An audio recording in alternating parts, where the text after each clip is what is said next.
You're listening to Back to the Roots podcast with Brian Wood and myself, Mike Kline, and today we're sitting down with two very special guests. David Kline is with us. He's been on previous episodes. He is a retired organic farmer from Ohio and the author of multiple books that can be found on Amazon. And our other guest is Jerome McGeorge, the first CFO, Chief Financial Officer of Organic Valley.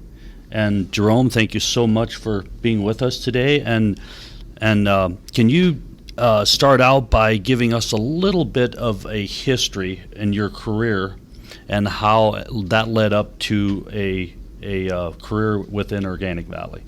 Certainly, Michael. I will start at the beginning of a career choice that was unconscious. As a young father, newly graduated from college, I knew that we had college debts to pay off and that I needed a job. So I talked my way into the Sinclair Oil Company. This is back in 1967. Within 6 or 7 months, they transferred me to New York City, which was world headquarters, complete with a 30-story skyscraper in the middle of Rockefeller Center. And there, with a degree in history and philosophy, I became a businessman. And my career at Atlantic Richfield was a career that focused upon finances, and thus I received an education that I didn't know at the time was to serve me in my businessman persona for the rest of my life. The large-scale institution that the oil company was with worldwide operations gave me an introduction to the world of large corporations, and while I functioned very well within that large corporation, I knew I did not want to raise my children in New York City.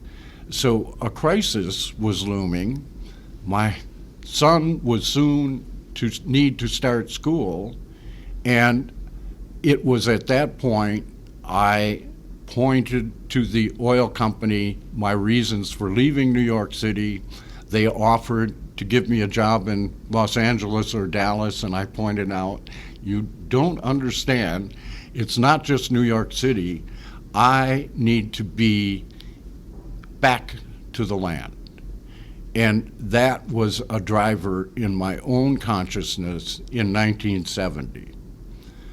We came here to Wisconsin in 1975, and I proceeded to be a rookie farmer, and rookie is definitely the emphasis, and that we took up multi-purpose farming. We were a collective, and we self-destructed as a collective. That our farming was going okay. We were gradually getting better at what we were doing and the various agricultural learning that we were involved in. And yet, as I said, the small agricultural collective that we were self-destructed socially. At that point, I was recruited to become part of a cooperative that built stoves, and we also formed another group that was a design group. In fact, the name was Over the Edge Design Group Limited. It was only shortly thereafter that my friendship with George Seaman had grown, and George and I richly shared. George was a real mentor to me. I was in the organic philosophy and production thinking, but George had developed an organic consciousness quite ahead of mine. I was an expert at the time in the bioregional movement, which is something George responded to very positively. And so both of us became thinkers in the abstract regarding organic movement, the bioregional movement, that there were other influences. I had become a student of the Mondragon cooperative model in the Basque section of Spain and France, and that George was also a rainbow philosopher. That is, the rainbow movement of peace and love, that is a movement that is also very much back to the land.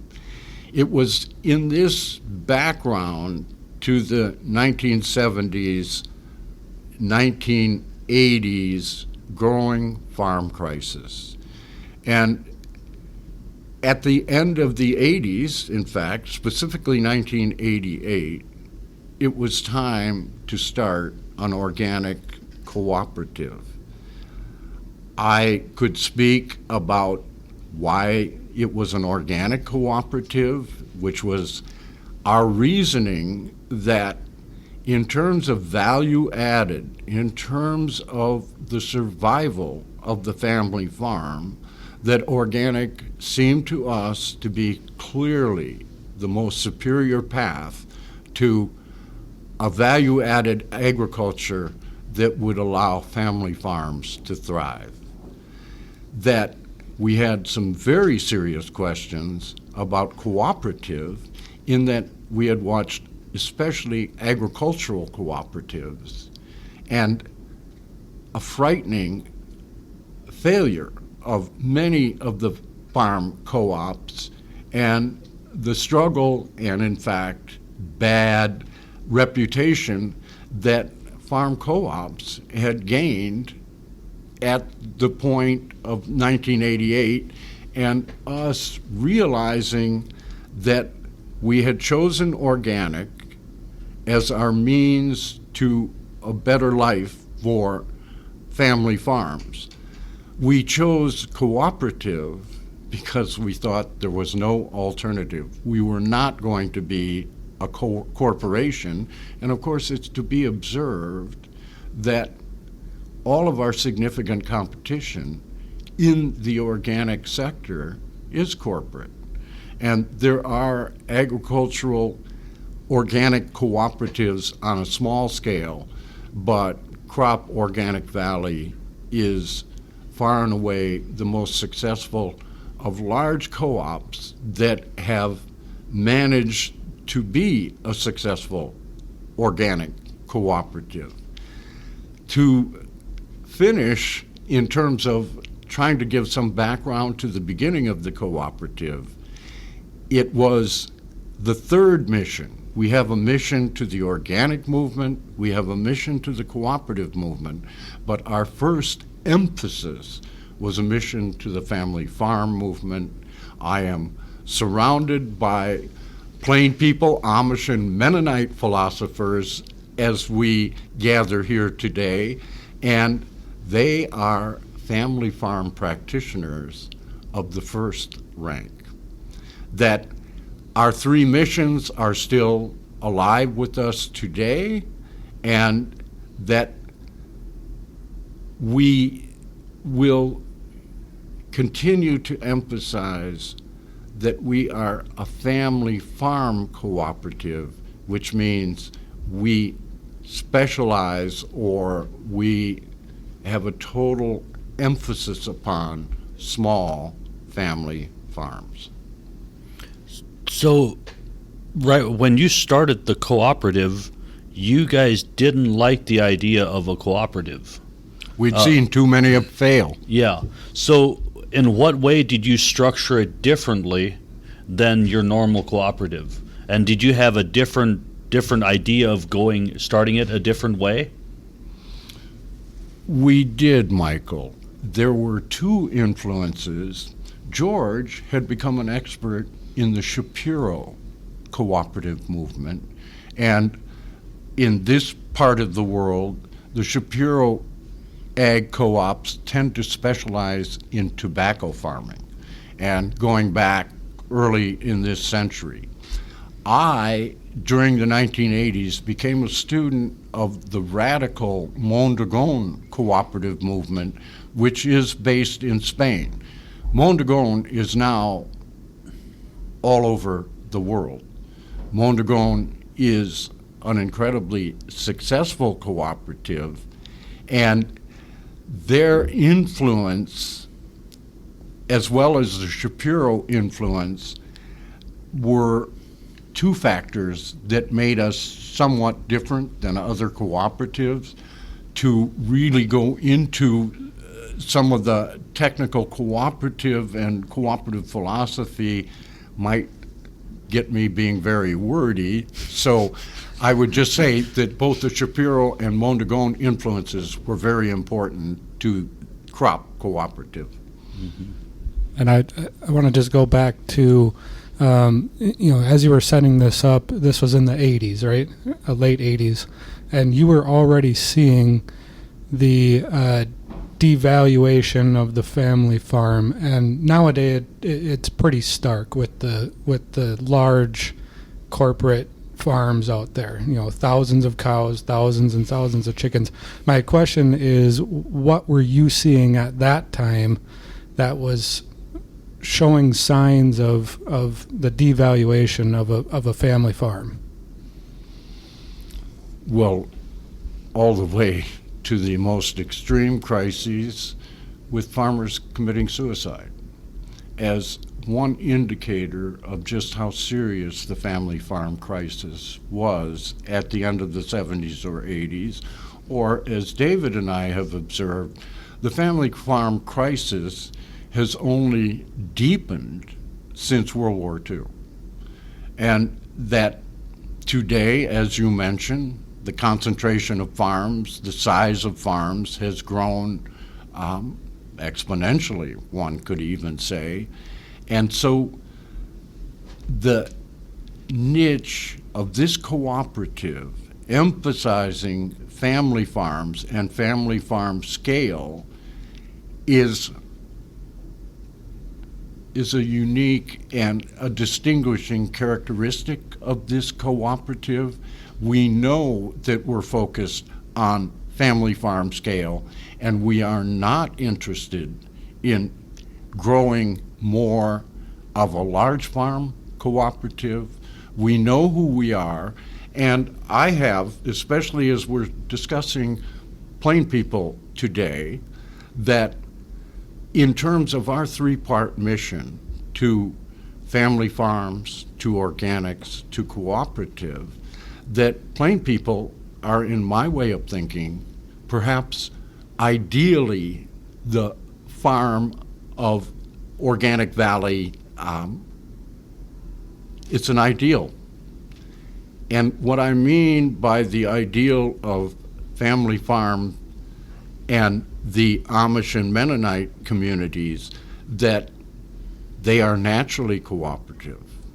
They grow up in a cooperative community where the children are learning cooperation from their very first part of life, and that Amish and Mennonite are family farms, that the family farm in an Amish or Mennonite philosophy includes that farming is the most religiously excellent vocation.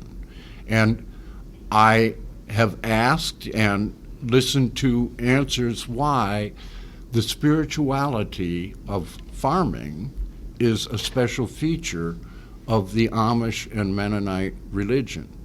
I would only observe that while the Amish, just as all of us, converting, in fact, crop cooperative was part of creating a meaning to organic.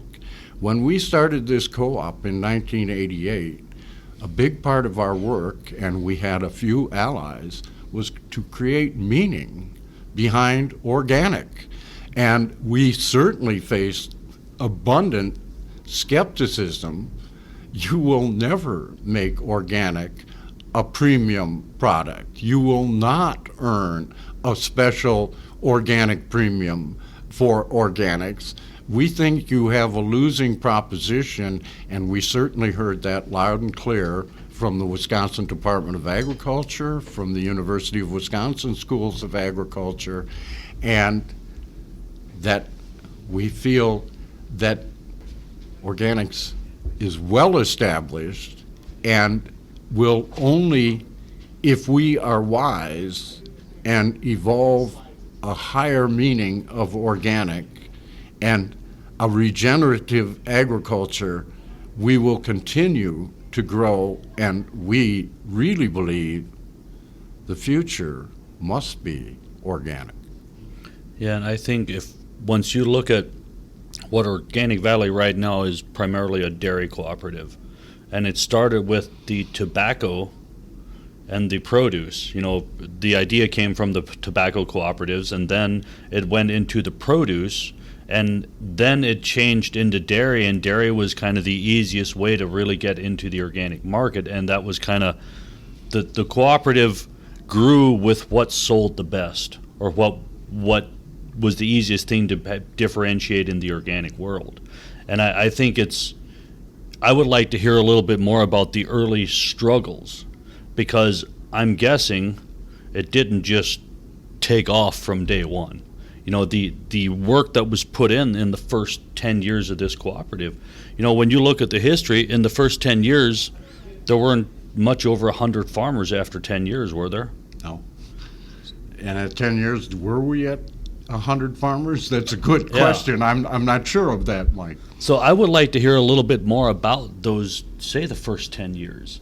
What were the challenges which you touched on with, you'll never put any value to the word organic, and you did. You proved that wrong. But how hard was it to get your products into the stores and get the consumers to believe? And was it easier because you had the family farm belief, or the family farm behind in your mission? One answer, Michael, is if the early years were a struggle, and particularly the very earliest years, the real struggle was converting farms. And so in the first couple of years, every farm was a victory. That it was difficult for reasons that I think are easy to imagine why there would be resistance. And the first 7 farmers, I would point out, were true believers. And of course, a lot of the early farmers were true believers in organic philosophy, and of course had to become then introduced to organic production methods and the standards. But our biggest difficulty was recruiting new farms, and as I said, each new farm was a victory. A second, and it was maybe even deeper skepticism, we also announced at the beginning, once the dairy pool started to come together, that we were stable pay price people, and that we were going to create a stable dairy price. And stable meant we didn't want to change that price more than once or twice a year, if at all. The skepticism that we could create a stable dairy price was greater than the skepticism we met that we could make anything out of organic philosophy and production. And yet that too has come to be an incredible achievement of all of us in the organic dairy business, that we do believe in stable prices. And we have seen periods like this most recent year where we have changed the price, and in fact, for the first time in our history, those changes have been decreases. However, I would say from my perspective that the membership, that the board of directors in the lead, the decision makers for our membership, have understood the financial stresses, have understood that there's a national organic milk surplus. We have created here at Crop Organic Valley our own internal dairy surplus, and that has been harmful to the co-op. So we've gone through a period in this last year and a half of learning some real serious financial lessons, but I would say as we are in a correcting phase, that we've had outstanding cooperation from the membership, and that we are correcting in the midst of a world that is changing very fast. And of course, we are challenged by the scale and complexity of the world we find ourselves in. It is very good that we have such a strong and supportive membership. Now, my job is to procure new farmers to Organic Valley and to work with our current members. And just so you know that whenever we add another farmer, it's still a big win. Because you know you're giving that farm a chance for the next generation. So that hasn't diminished over the last 30 years. And it's still it's probably not as tough as the beginning, but there's still plenty of skepticism out there. And I guess that leads into one question is, nowadays the main skepticism against going organic is organic practices and how easy it can be to conventionally farm. Back in the early years, you said every farm was a victory. And was some of the skepticism, I'm sure some of it was organic practices, but also was a lot of it that it was a new business. You're a brand new business, brand new player in town. You have no reputation. And how do you gain that reputation? How was that reputation gained over those years? Well, some we had to be foolish and just keep coming would be my answer. And there's say what you were saying. You struck new business. You're a new business. Was a lot of skepticism behind. You're trying to transition farms to Organic Valley or crop at that time. Were they skeptical of organic practices, or were they skeptical of the business? Oh, you might say both. And both George and I, with Wayne, longtime president of the board of directors, and that George, we didn't call him CEO and we didn't call me chief financial officer back in the early days, but I would say, and now I'm picking up where your question led me, that we had the advantage of growing slow. We didn't think we had any other choice, and staying local. So that it was a big deal some years into the early 90s when we went across the river to Minnesota. To us, that was a big, big deal, and we've gone out of Wisconsin and are very close. All our members were in southwestern Wisconsin. A reason that is important is from the first circle of 7 farmers that we, and I, of course, was the only non-farmer, and George wasn't even a member of the dairy pool yet because he had to get back into milking cows. He had stopped, got into milking cows, and that we developed an incredible trust among that early circle of the 9 of us.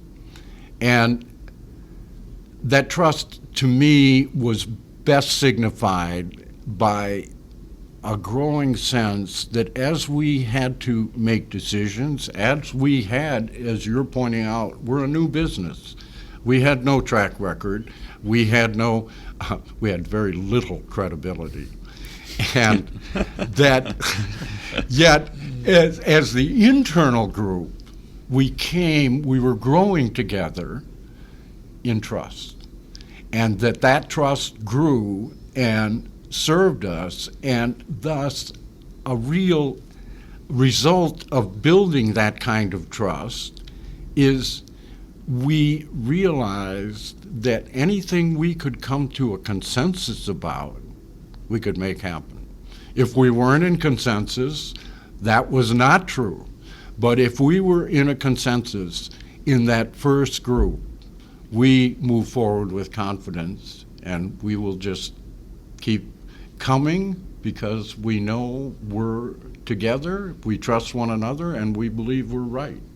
And so that attitude served us very well, and it would have not been an attitude that would served us well unless we had built such a trust amongst each other.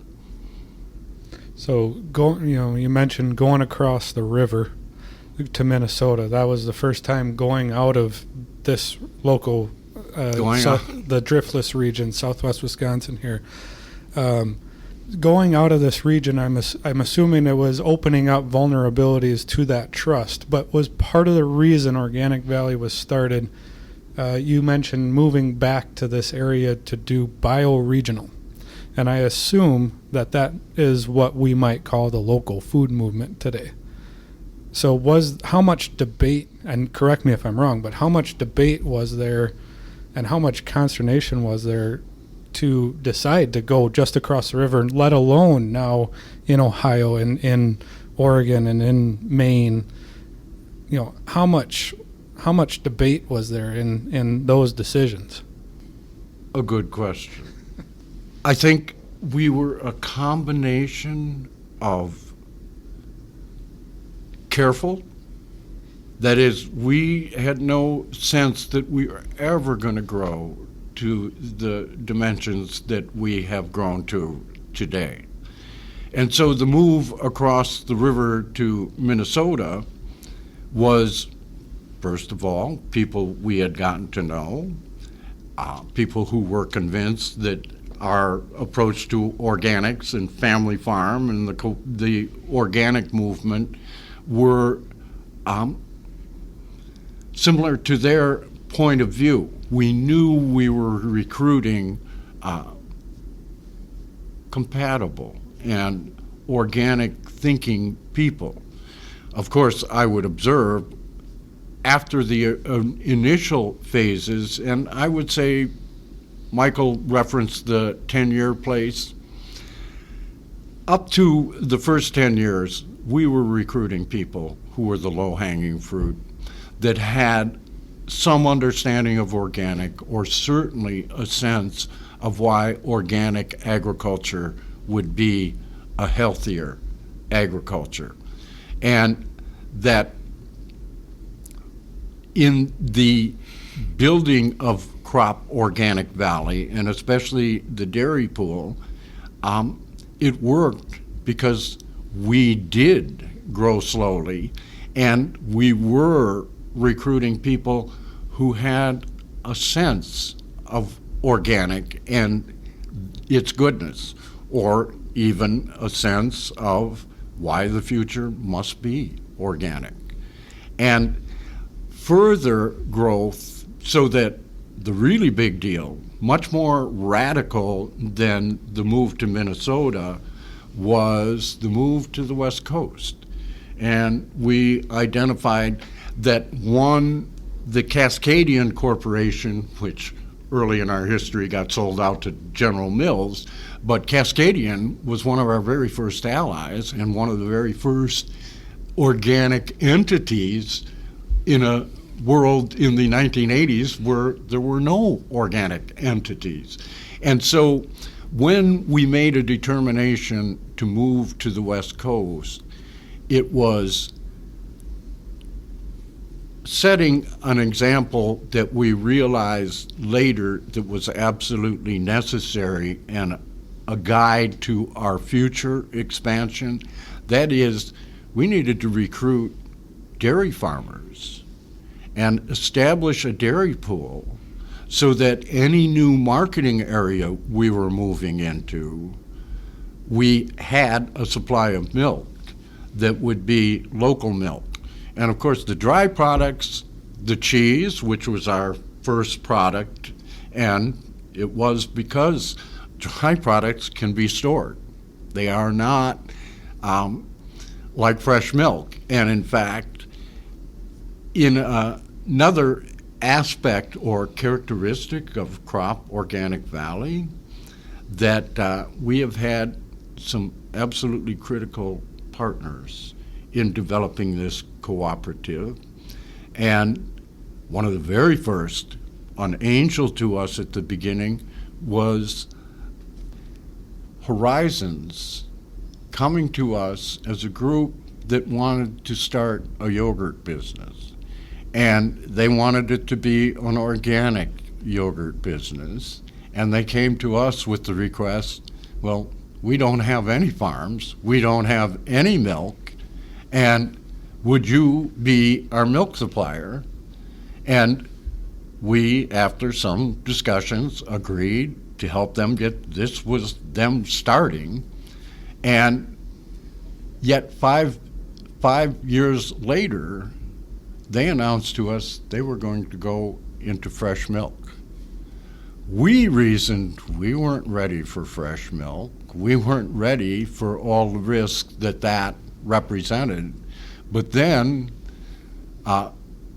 we watched Horizons become incredibly successful with their fresh milk business, which caused us to have a second thought and understand why we needed to go into the fresh milk business. And for a while, we were still supplying Horizons as our competitor as well as our partner. And that is a really good story as far as crop and our ability to be rather unique. And indeed, we have cooperated with competitors who are part of the organic family, and we see them as allies as opposed to competitors. Now, did Organic Valley, you had a brand even before you started selling milk to Horizon? Correct. We But made up the brand. Just a cheese brand, or cheese was your only product that you had under the Organic Valley label at the time? I'm trying to think, Mike. I think we might have brought butter on, and of course, there's quite a story with butter, but I think cheese and butter were our only products when And then Horizon came to us. Then once Horizon launched the milk and it took off, you realized that you needed to get in the fluid milk business as well. Correct. So you created a monster, and monster competition-wise. And of course, here we are in year 2017, and talking about competitors, our two biggest customers have just been sold to new competitors. And it's interesting, early results, we're seeing that the combination of Whole Foods and Amazon is something we think is positive. And yet the combination of Stonyfield, our other biggest customer, with Lactalis, the French corporation, seems much more difficult. And of course, we're trying to figure out what is happening. And all of this is so new and quite challenging. So back in 2002, David, that's when Organic Valley first came into Ohio, where I'm from, and then in the fall of 2002, shipping. How you moved from Wisconsin and you went to Vermont first, correct? East Coast, East yes, Coast. that is and correct. then you filled in coming back toward the Midwest from the East Coast. Is that the right way to look at it? It is, Michael, and of course, for us, anytime we moved into a new geographic area and creating new pool, great challenge. You know, I found that out by adding a pool of grass milk.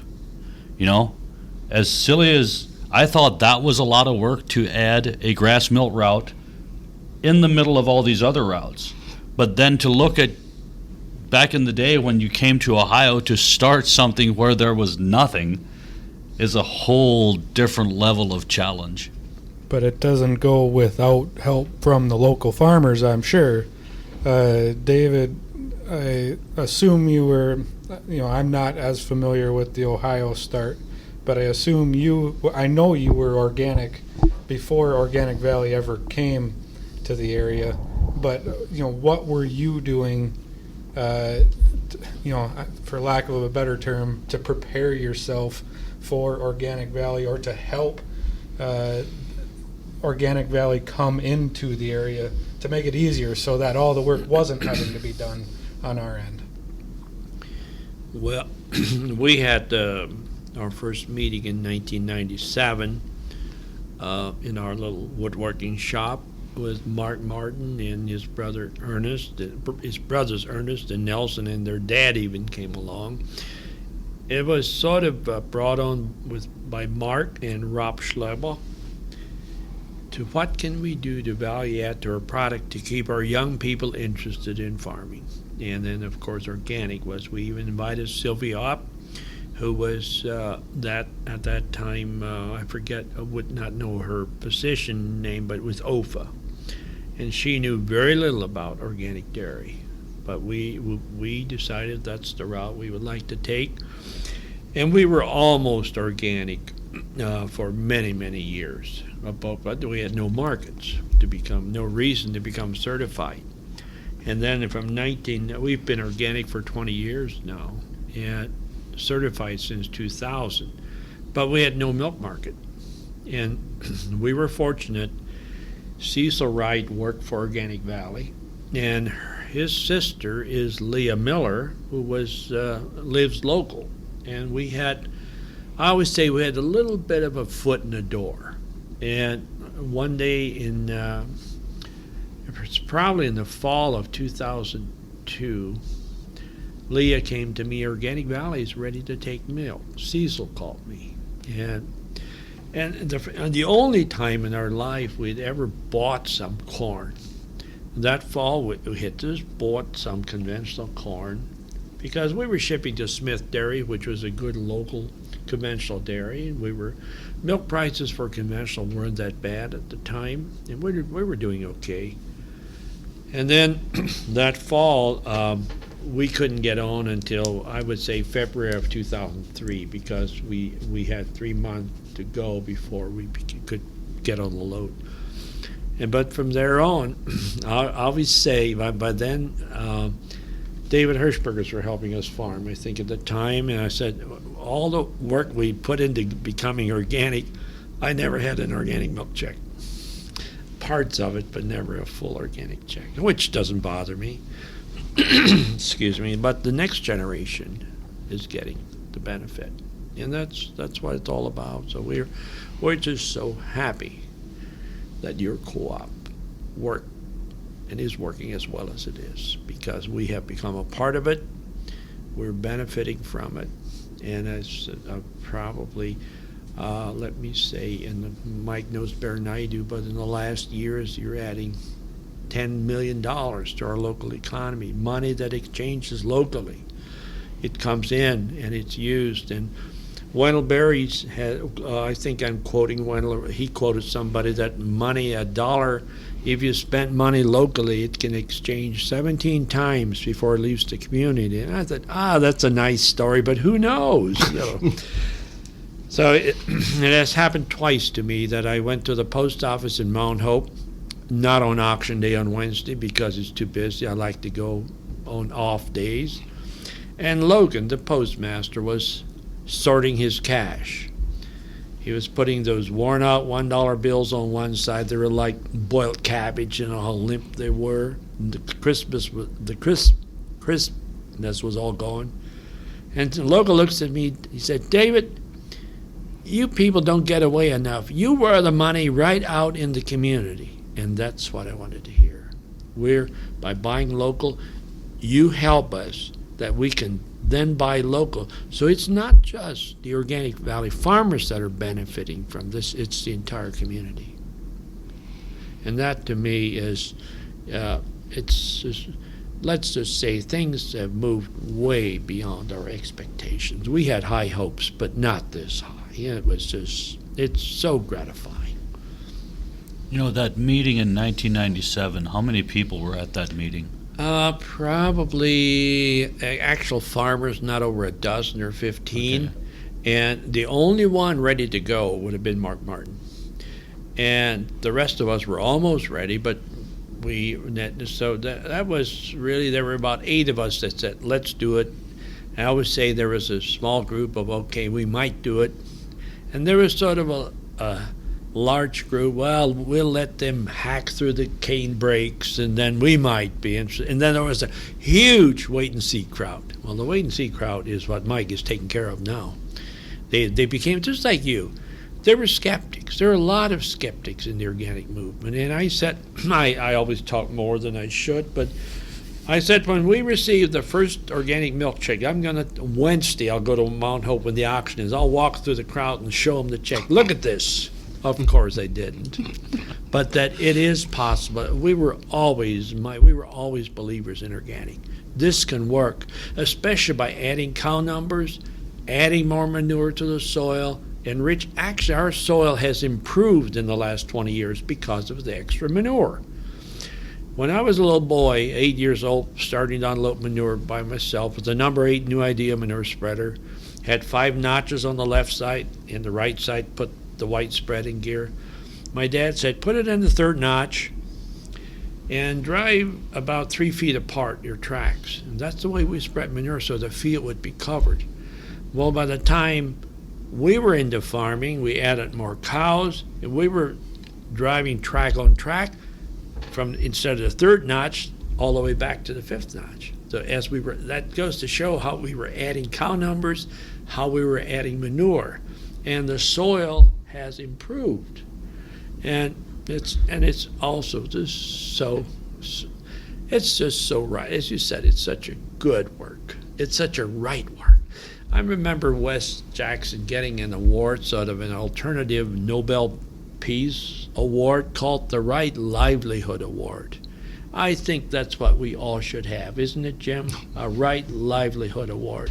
That we're doing is we're providing the best food we can for our own families and for other people. And that, to me, is just right. May I ask a question? You sure It was can. one that occurred to me in our early session today. Are there any questions from the plain people community about organic standards and what would be the evolution of organic standards to an ever more effective and nutritious and healthy agriculture and food therefrom? I'll let you answer that, Michael. You're probably more heavy ear closer to that rail than I do. That's a really hard question. I would say, you have these farmers that are going organic. They're struggling on the farm. They want to go organic, and they might be coming for the milk price. The economic They're coming reason for the for it. economic reasons. Well, you give them 3 to 5 years. You go back and you talk to this guy. He is a complete believer in the system, and those farmers are pushing that organic mindset to their neighbors, and that's why we're seeing now that there's been a downturn in the milk price, but we're seeing that push really happening in the organic world. But I don't think we see the plain community pushing for an above and beyond standard as much. I wouldn't say pushing, but I certainly have heard the sentiment that I guess we're in these interesting times and trying to figure out how to differentiate ourselves. And I've heard multiple times over from the farms that I work with in the northern Indiana Amish community that we need to increase our pasture standards. And maybe we do that internally within Organic Valley, or if it's a NLP thing, because they're very concerned that large farms are going to take over organic and they're going to lose their market. They're going to lose the advantages that they had, the reasons why they switched over in the first place. So that's why grass milk is 100% grass fed has taken a hold like it has. I think it's a differentiation point, but it's also there's guys that don't want to go that far. So how can their co-op differentiate themselves? And the easiest answer is more grazing, because that's what they're doing already. They just want the rest of the co-op held to that standard too. Yeah, at our meetings last week, the differentiating ourselves from the rest of the organic industry, not fighting within the organic industry, but differentiating ourselves and holding ourselves to a higher standard was really pushed. That they want us to go above and beyond. We want to be the beacon of hope to the consumer. And so that is one area where, if it's interesting working with the Plain community, because when these new standards come out, we need to stay ahead of the curve. Our animal welfare standards have to be top notch. And it's really great to see how that is embraced. And it's like, well, we need to do this, because if we're asking for extra money, we have to have an extra good product. And so the support from the Plain community is unbelievable. And I am so thankful that my job is within the Plain community, because they're so cooperative. I would add something we've had to learn from our success. And here again, I think the Plain people have been in leadership. The price can be too high. That I have been a voice within the co-op the last couple of years where we have been continuously double conventional price and beyond. And because sustainable is a very important word in our co-op, I frame my remarks, double conventional price is not sustainable. And that we have had voices, particularly from the Amish and Mennonite communities, reminding us of that truth, wanting a more careful approach to our pricing, and how do we keep organic food affordable. That was one of my concerns is over the years. When will we cross the threshold? There is consumer back off, that the price is too high. I always a little fear of that. And then, the last years, the price kept going up, and there was still organic sales are growing 12% a year. I thought, well, okay. And even when it 2008, the downturn in the economy came, it seemed to keep on, the organics seemed to keep on going. But I still think there is a point where there will be some consumer pushback when the prices are too, like the conventional, as you see milk, for $1.89 a gallon, but then you know how that's produced, but not all the consumers realize that. We wouldn't buy it, but they might, instead of organic. And so we need to have, I'm just so glad I don't have to make those decisions. Well, would any of you comment that the price point, the price for organic milk, and it being twice conventional, and of course we've just come down to, we're about perfectly twice, not beyond twice organic. I see the biggest problem, I think organic milk is still, organic dairy is still growing in the marketplace, but the extreme price has caused an enormous new supply, and especially supply from big farms. And so the real problem caused by the high organic price is bringing in oversupply conditions that we've stopped growing in a more natural way, and we are more than ever led by economic thinking and people wanting that very, very fine price. It's not necessarily consumer back off, it's creating a surplus of milk. Mm-hmm. Well, at our regional meetings with the farmers last week, the one slide in the presentation showed that from 2012 to 2017, the organic supply grew in the United States by 50%. So, and when you look at our growth in milk, I believe it was around 6%.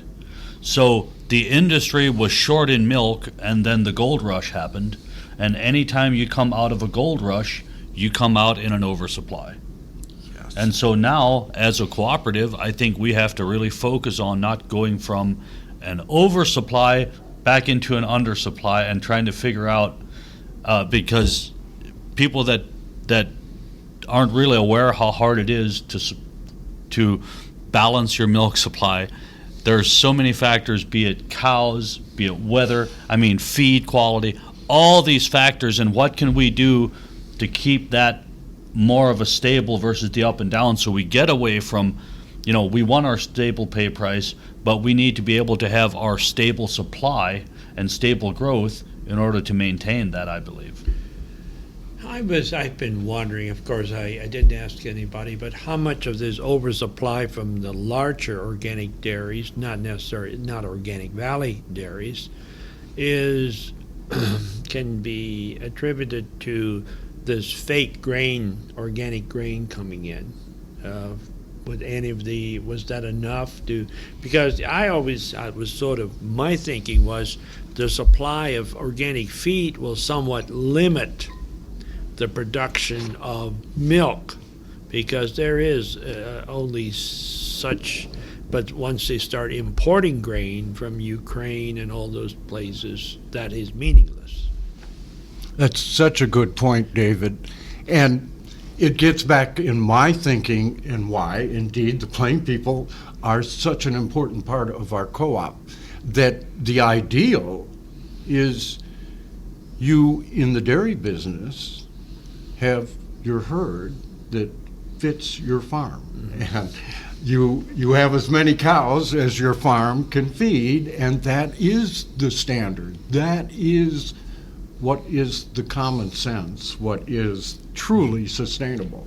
I'll tell you what my neighbor said. I'd much rather hitch up the team and go to the field to get feed than the checkbook and go to the auction. Amen. Now the one thing that I think is so neat in the plain community, where there's churches who aren't allowed to have a bulk tank or milkers, so the grade A dairy is not an option for them. But what works really well is the dairy farm has this neighbor raise his heifers for him. He adds more cows, and in turn is buying some of his feed that he needs from the neighbor. So in turn, they are now having they're making the lifestyles available on two farms with one Organic Valley milk check. That's clever. So I think that's where I love the idea of having your herd to the size of your farm. But I think there's ways where we can go above and beyond that to bring in a neighbor. You're not outgrowing the land base, but you're incorporating a neighbor to help. And I think that is what's so wonderful about what we've got going on. We have the case of a neighbor who was doing that of a more conservative church. He couldn't have the milking machine, but he was growing corn, and our son-in-law is buying corn from him this year, taking the gravity wagon up and getting a load of corn. But now that man wants to sell his farm, and he did sell his farm, but he insisted on not selling the farm to one of his own church people, but to an old order person who's allowed to have milking machines, so the farm stays as a dairy farm. Very unusual, very unusual. Is that the farm that Paul Miller's buying, which is a whole nother story? Oh, that's another hour. I do need so unusual. I do need to tell this story and just about how community works. Two brothers. One is they're both members. There's three brothers actually. They're all members. The oldest brother is on the home farm. The next brother has his own farm, and the third brother is renting a farm. And the third brother came way late because his father had some kind of cancer, did a bone marrow transplant, and the doctor told him, "You'll never have children again." And here comes this third son out of the woodwork. Yeah. So the dad passes away, and now the youngest brother is trying to work on a farm that he's renting. Well, they want over $2 million for the farm. So he said they want commercial value. Yeah, they want the appraised value, which is anywhere from 20 to 35,000 an acre. So this farm that Dad was talking about, I knew he was trying to sell his farm, so I said something to him, and now the brother that's on the home farm bought this neighbor's farm with no facilities and anything. He's moving off of the home farm to that farm and letting his younger brother come take over the family farm that is rocking and rolling. The soils are great, and he wouldn't have to do it, but he said, I'm in a better financial position than my younger brother, so he will bite off the big investment on the new farm and let the younger brother. I thought that was just an absolutely beautiful story. And Dad said this neighbor that sold the farm wanted to sell the farm and see somebody on that farm that can make a living from the farm, not run some beef cattle that you feed after your day job. So I thought that was just really the epitome of family and community all in one fell swoop. Working with the agrarian vision and not the building a home, high land price vision, or building subdividing it. So, and on the note of community, as an outsider that has been with the cooperative since day one, what are the similarities that you see in the Plain community, looking from the outside in, and our cooperative? Because I look at it from the other perspective, coming from the Plain community, I see the correlations, but they're from my angle. I would like to hear your perspective, Jerome, from the other side of the fence. You're looking into the Plain community from the outside in. Well, I will interrupt here a little bit, but what I see, and I told George this too, what I see Organic Valley practicing is the Sermon on the Mount. The Sermon on the Mount, what Jesus told us how to live. You are practicing that. I know people who are quoting it and not practicing it.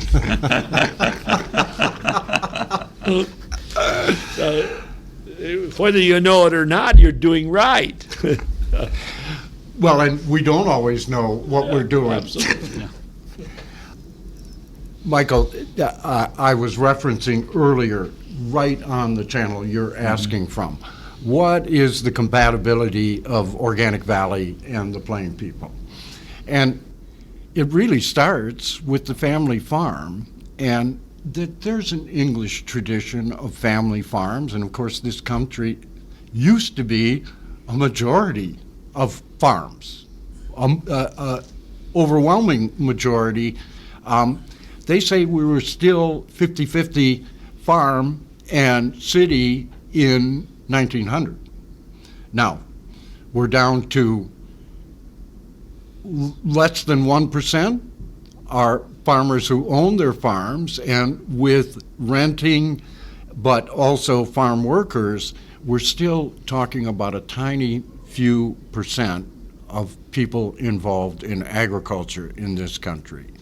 That, for me, the compatibility of Organic Valley and the Plain people begin with the family farm commitment and reality, and that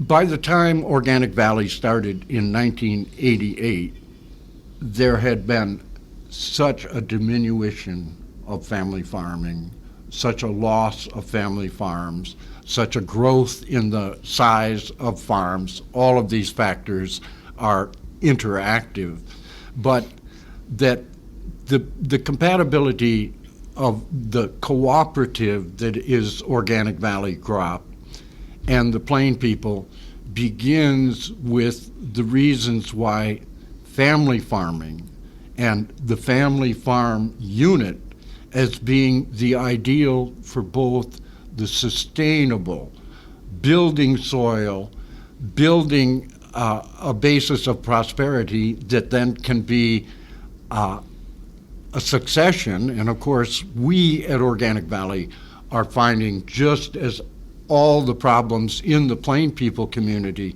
how do we, at a time of spiraling land costs, create favorable conditions for family farm succession? That in the Plain people community, You all are devoted to succession, and there's no question. There is no alternative. In the English community, there are all of the alternatives available to the children of farmers, and of course, most children of English farmers do not stay on the farm, but just like with the plain people, organic farming is different. And it does allow for succession. It does allow for children to see optimism, why they should follow in their parents' footsteps. And so the sustainable, the long-term, the multi-generational farming that organic farming, and especially our co-op, and especially with such a high plain people population in our among our farms, that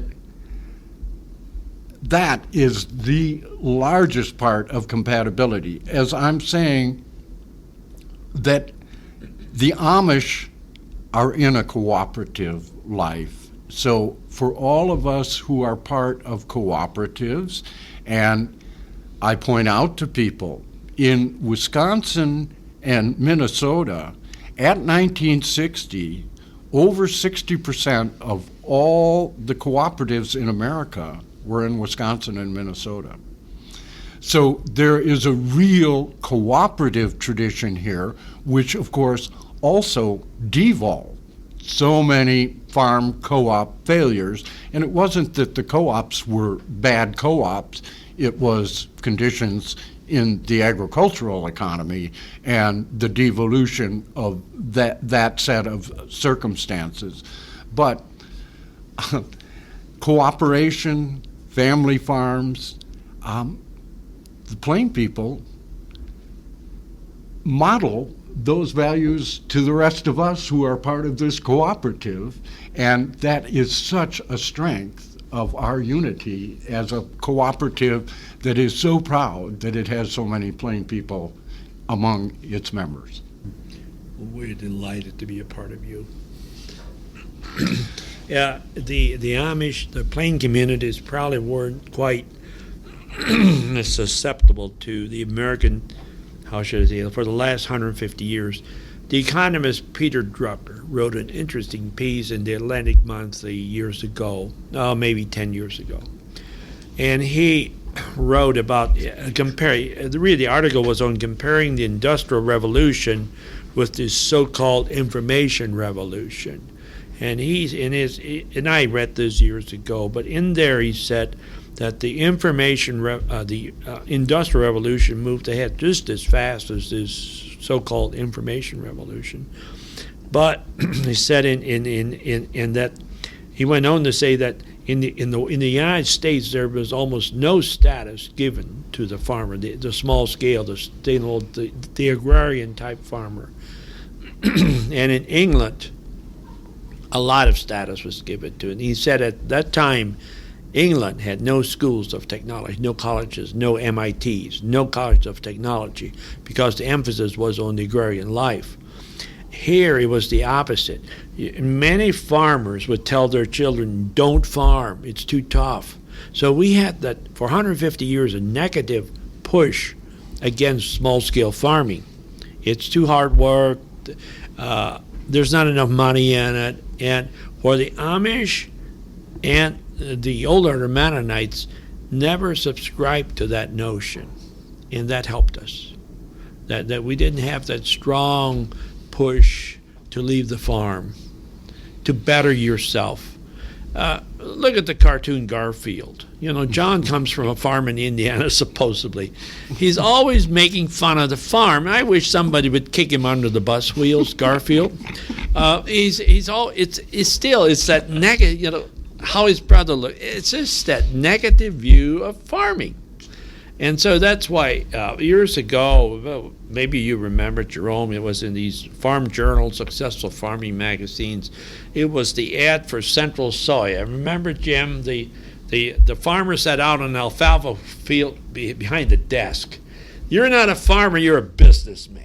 You know, we were, it was, to me, it was negative.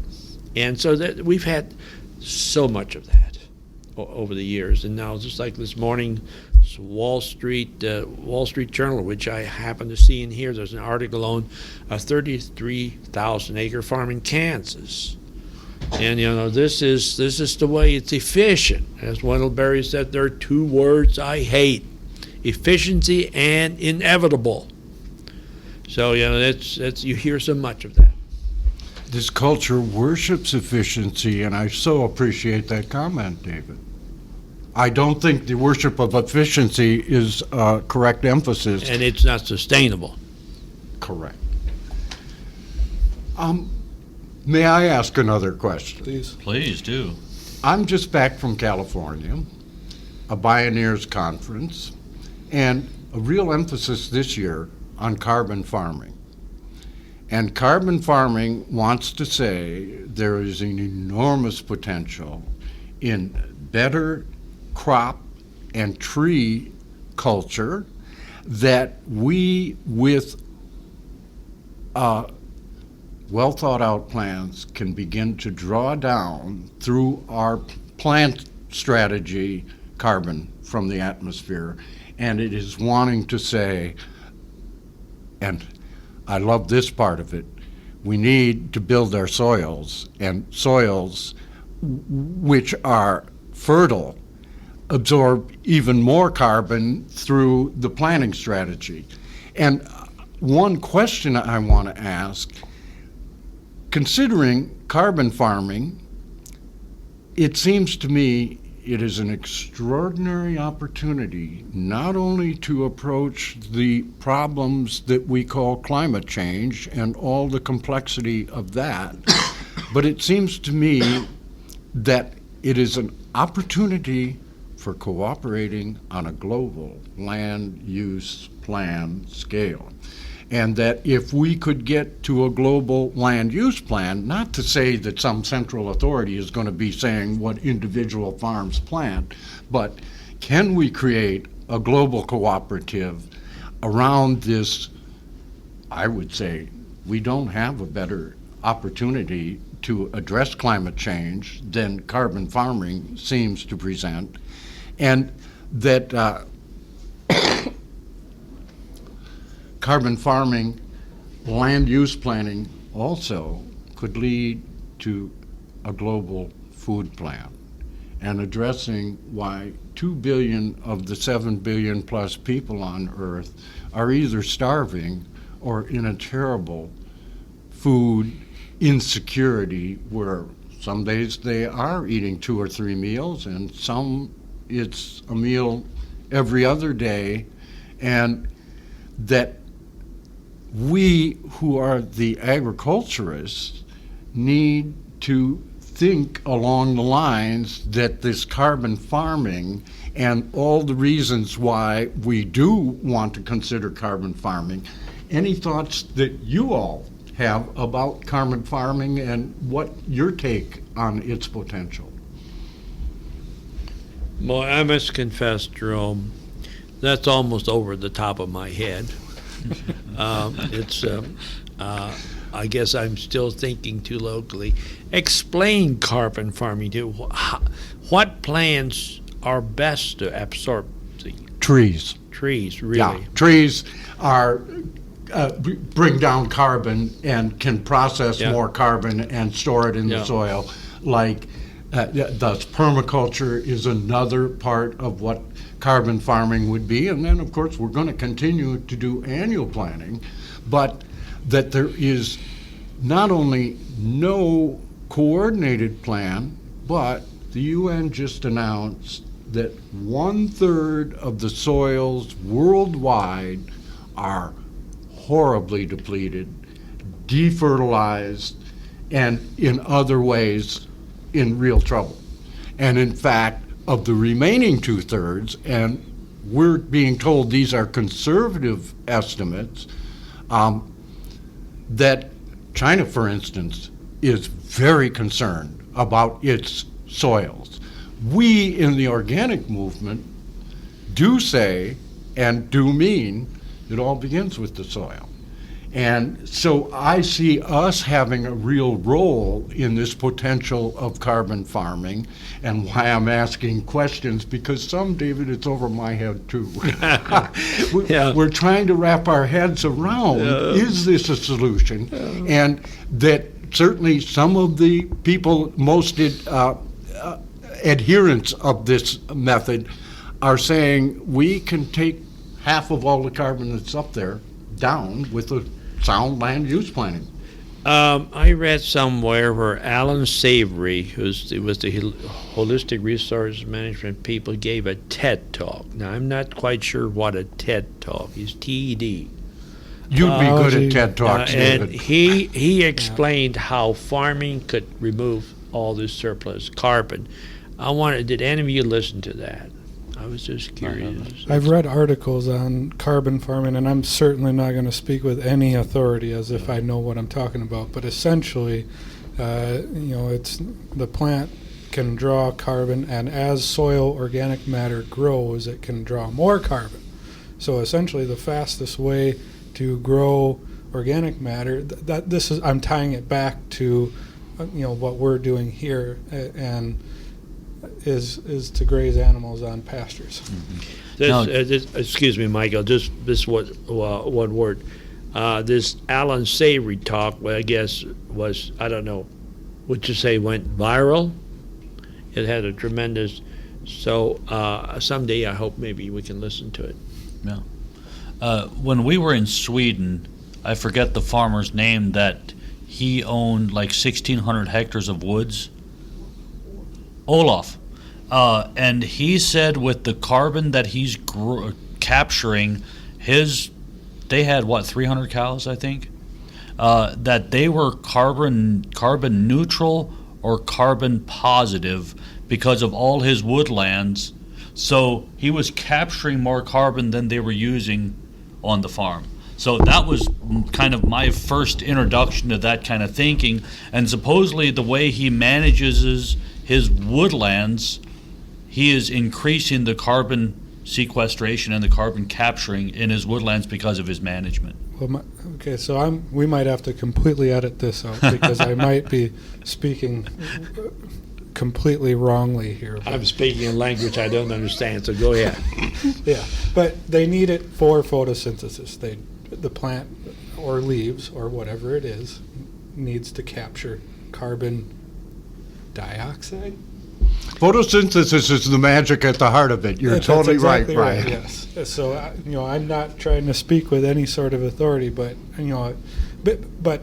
coming back to your question, what can be done on our end? I've actually talked with some of the farmers I work with because they've read some of these articles about carbon farming, and they've looked at it as another marketing differentiation point just for organics or Organic Valley. And they basically just said, well, all we can do is what we do on our farm as best as we can do it. But I think the biggest part is the education side, like you said, Alan Savory, something like that, going viral and people hearing that, what are the best practices for carbon farming, and then finding out, where is this being done? That's, I think, the biggest answer. This last week, I was looking at all the hardwood trees in what we have around here, and in these trillions and trillions of leaves grow every year and drop off in the fall. They're absorbing. They're growing from sunlight. So it's just, I stopped. It was sort of jaw dropping. Oh, really, look at that. So and that's where John Kempf, who we had on our podcast earlier, he talks about it's all about the photosynthesis. He said the more photosynthesis you can get in your plants, because the sun is the great healer. And the leaves are your solar panels. Yep. And he said the bigger your leaves, the thicker the leaves are, the better the flow is. So get the leaves bigger, get them thicker, and capture more. The tree should do super. Big, thick, heavy leaves. We're voting that way. Yeah. But one interesting thing that John Kemp did say in our conversation was that the fastest way. Now, Mike, you're going to have to correct me how he said this, but the most efficient plant to increase carbon sequestration is corn. So trees then corn. Trees then corn. He was talking about like plant. agriculture crop. Okay, annual crops. Yeah. Yes, Because when he said that, I was like, okay, I find that very hard to believe because everybody talks about what corn does in depleting the soil. But he said if you do it in the right way, Organic he corn. said your corn, look at all the size of your solar panel. Mm-hmm. Look at how big the leaves are. Look at what you can capture if you can get your soil healthy enough and your plant healthy enough to make it possible to capture the sunlight. I always loved corn. It's almost tropical. There's big, thick leaves, and we planted in mid-April and harvested in September or October. It's just, I love it. I love cultivating. You do love cultivating corn. Yeah. So, anything else? I guess I just want to finish up with one last question for Jerome. Since you've been around this since the very beginning, not just Organic Valley, but just organics in general, and seeing it come from where it was when you first moved out here and got involved in the movement to where we're at today, and what are you seeing moving forward in the next 5, 10, 15 years? I am looking forward to, or maybe it is my beyond hope is faith. And I want to have faith that the world will understand why organic agriculture is the only agriculture for our future. We must be organic in the future. And of course, that makes me very hopeful that the conversion will be much more rapid than it has been. However, I'm also aware changes don't happen rapidly in agriculture, so that I think the best we can hope for is a continuing, gradual conversion worldwide to organic agriculture. It encourages me when we were in China in 2007, and one of the things that shocked me about being in China, well, there's no birds, or at least a lot of the parts of China, no birds. And a testimony to how bad the air is. And also, China is far and away the world's leader in domestic fish. Well, I looked at a lot of domestic fish ponds in China, and I didn't want to put my toe in those fish ponds, much less eat the fish. But why I bring this up, China, at its top leadership, China will become 100% organic in its agriculture. Now, of course, they're only at the beginning and not, well, they're catching up to us as far as a percentage of their agriculture. But in China, and in fact, we've been, last week and this week, every 5 years, the elite of China gets together, and it's only every 5 years, and that's happening right now. And I would love to know what is their agricultural discussions among the elite leadership today. But China has a goal of becoming 100% organic, and that encourages me. Awesome. Sure, I will simply offer 4 resolutions for revolutions in consciousness. And the 4 resolutions for a better world are: 1, re-enchant cosmos; 2, re-inhabit paradise; 3, re-examine our life-denying, life-destroying lifestyles; and 4, realize transpersonal consciousness. I could offer David as a splendid example of what I mean by transpersonal consciousness. I think that's a good spot to leave people thinking about that. I think that is the perfect way to end this, because it will stimulate some serious thought when you're done listening to this. So, Jerome and David, I want to thank you guys so much for being here. I really enjoyed this conversation. I can't wait to listen back to it when it's all done. And then do it again. Yep. I can't wait to get back to Holmes County. There you go. Perfect. You're welcome anytime. Well, I was at a conference in Maryland where a black semi-retired college professor spoke, and he's raising organic seedling sweet potatoes. And he said, my daddy, he spoke with the southern slang. He said, my daddy was a preacher, and he always said, our doors swing on welcome hinges. And I'll leave that with you. So our doors swing on welcome hinges. You're welcome anytime. Actually, we moved into a house where we have extra rooms, and we actually have 2 bathrooms. Fancy. We are in the upper 1%. Years of gravity flow water coming through a 1-inch pipe that was mostly closed up with rust, almost a 100-year-old pipe. We opened the bathroom, Mike, you remember, and we did some chores and come back and the water was ready for take a bath. But we did not sacrifice quality of life, did we? Not at all. I follow you, and David, we have 2 outhouses at my place.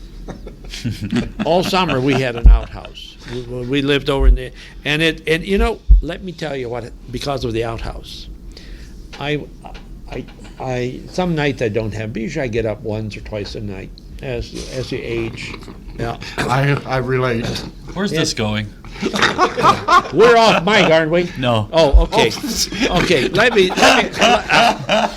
tell you the benefits of it. I went out there, and I was standing there next to the owl. I was looking to the west, and the most spectacular meteorite went down right at an angle in front of me. And then the barred owls would call. I would never have heard that or seen it if I would have gone to the bathroom. So there is always a silver lining in everything. Blessed be. Yeah. Right on. Now we can shut her down. Now we can shut it Thank you. off.